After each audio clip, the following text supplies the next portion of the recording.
Corona virus, ये शब्द जिसे आपने पिछले साल से लेकर आज तक सबसे ज्यादा बार सुना होगा और शायद इन्हीं शब्दों से सबसे ज्यादा नफरत भी की होगी। आखिर हो भी क्यों ना, कोरोना वायरस ने हम सभी का हाल जो इतना बेहाल किया हुआ है। कोरोना की एक लहर थमती नहीं है कि दूसरी लहर हिलोरे मारने लगती है। ये वायरस अपना रूप यानी वेरिएंट इतनी बार बदल चुका है कि अब इनका नामकरण तक करना पड़ गया है। ऐसा ही एक वेरिएंट है डेल्टा प्लस, जो कि पूरी दुनिया में एक बार फिर से कोरोना के मामले तेजी से बढ़ा रहा है। आखिर कितना खतरनाक है डेल्टा प्लस वेरिएंट और क्या हमारे देश में कोरोना की तीसरी लहर इसी की वजह से आ सकती है? आइए थोड़ा डिटेल में बात करते हैं।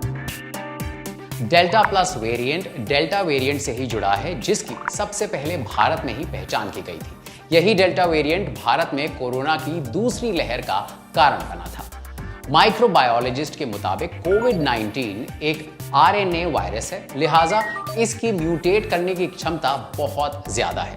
डेल्टा प्लस वेरिएंट में पहले के सभी म्यूटेशंस देखने को मिले हैं। विशेषज्ञों के मुताबिक नए वेरिएंट में K417N म्यूटेशन भी पाया गया है। भारत में डेल्टा वेरिएंट सबसे पहले पाया गया था, जिसे वैज्ञानिक तौर पर B.1.617.2 कहा जा रहा है। इस डेल्टा वेरिएंट में भी तेजी से बदलाव देखने को मिले हैं।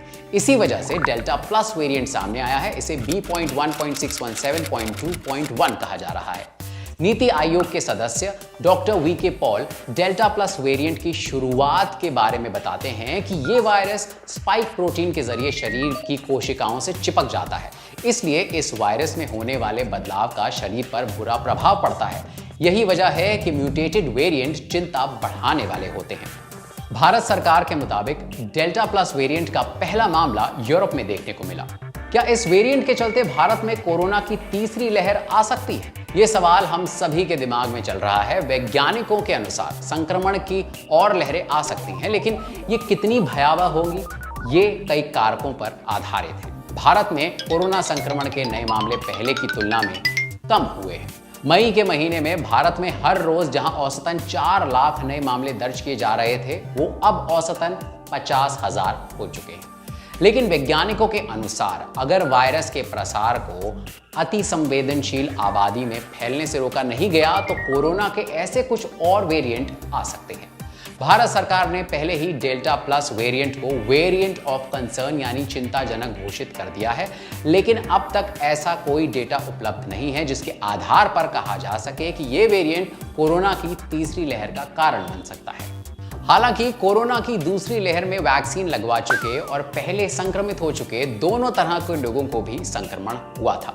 भारत में अब तक सिर्फ 4% आबादी को ही वैक्सीन की दोनों डोज लगी हैं, जबकि 18% आबादी को वैक्सीन की एक ही डोज लग पाई है। फिलहाल ये बता पाना आसान नहीं है कि भारत में कितने लोगों को नेचुरल इम्यूनिटी मिली है। किसी भी संक्रमण के बाद शरीर में कुदरती एंटीबॉडी पैदा होती हैं, उन्हें नेचुरल इम्यूनिटी कहा जाता है। चाहे जो भी हो, ज्यादातर जानकार ये मानते हैं कि भारत को डेल्टा प्लस वेरिएंट को हल्के में नहीं लेना चाहिए। कोरोना से बचाव के नियम यानी सोशल डिस्टेंसिंग, मास्क पहनना और बार बार हाथ धोते रहना, इनका पालन करते रहना चाहिए। और हाँ, जैसे वैक्सीन मिले तो उसे जरूर लगवा लेना चाहिए।